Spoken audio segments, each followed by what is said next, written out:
Affaire Betaram, procès à charge ou entreprise d'enfumage. Les réactions à l'audition de François Bayrou. Du centre à l'extrême droite, plusieurs députés se sont indignés de la manière dont le Premier ministre a été interrogé par la commission d'enquête de l'Assemblée sur l'affaire Betaram, alors que la gauche estime que cette audition n'a pas permis d'éclairer son rôle dans cette affaire.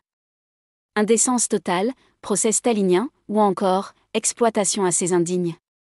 Du centre à l'extrême droite, plusieurs députés se sont indignés jeudi de la manière dont le Premier ministre François Bayrou a été interrogé mercredi, durant son audition par la commission d'enquête de l'Assemblée nationale sur l'affaire Betaram.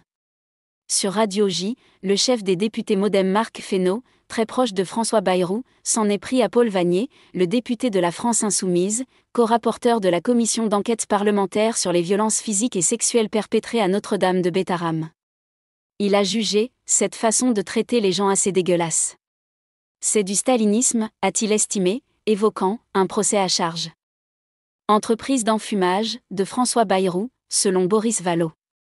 Il faut qu'on arrête avec les commissions d'enquête à l'Assemblée nationale, parce qu'on en fait des objets politiques permanents, a-t-il estimé. Il ne s'agit pas de combattre, il s'agit d'accuser l'autre. Pour Marc Fesneau, le projet de la France insoumise de Jean-Luc Mélenchon, c'est la démolition. Je trouve assez indigne la récupération de la France insoumise, a déclaré de son côté le chef des députés LR Laurent Wauquiez sur RTL, jugeant que « on n'est pas face à une crise politique, on est face à une crise de société ». Cette audition m'a mis assez mal à l'aise parce que pour moi, elle ressemblait davantage à un procès de Moscou, a déclaré jeudi sur TF1 le vice-président du Rassemblement national Sébastien Chenu. Beaucoup plus critique vis-à-vis du Premier ministre, le patron des députés socialistes Boris Vallaud a dénoncé une entreprise d'enfumage, mise en œuvre par François Bayrou au cours de ses plus de 5 heures d'audition. Est-ce que, au sortir de cette audition, les Françaises et les Français, les victimes, ont le sentiment d'avoir été éclairés sur ce qu'il s'est passé ? Ont-ils eu des éléments supplémentaires de compréhension ? Je ne crois pas, a-t-il regretté sur Public Sénat. François Bayrou a démenti fermement à plusieurs reprises avoir été au courant des violences physiques et violences sexuelles commises dans les années 1980 et 1990 au sein de l'établissement, dénonçant encore mercredi une instrumentalisation politique. François Bayrou ne représente pas l'enjeu principal de notre combat, rappelle le collectif de victimes. Plusieurs membres du collectif de victimes de Betaram ont suivi chez l'un d'eux l'audition de François Bayrou. Ils se sont montrés mesurés à l'issue de ce rendez-vous très attendu avec le Premier ministre, également élu local des Pyrénées-Atlantiques, et ancien ministre de l'Éducation nationale, 1993 à 1997.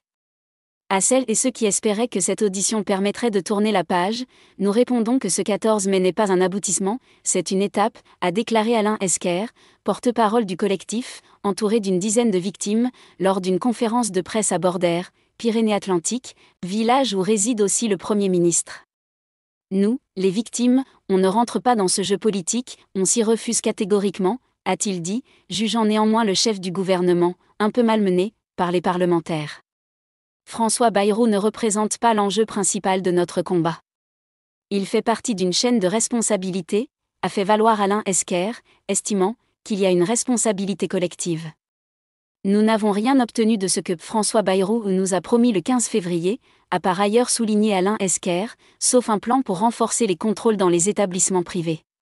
Le collectif réclame notamment des moyens renforcés pour la justice, une évolution de la loi sur la prescription des crimes sexuels subis par les enfants, ou encore la création d'une structure animée par les victimes, pour les victimes. François Bayrou a tout de même prôné la création d'une « autorité indépendante » sur les violences contre les enfants, lors de son audition.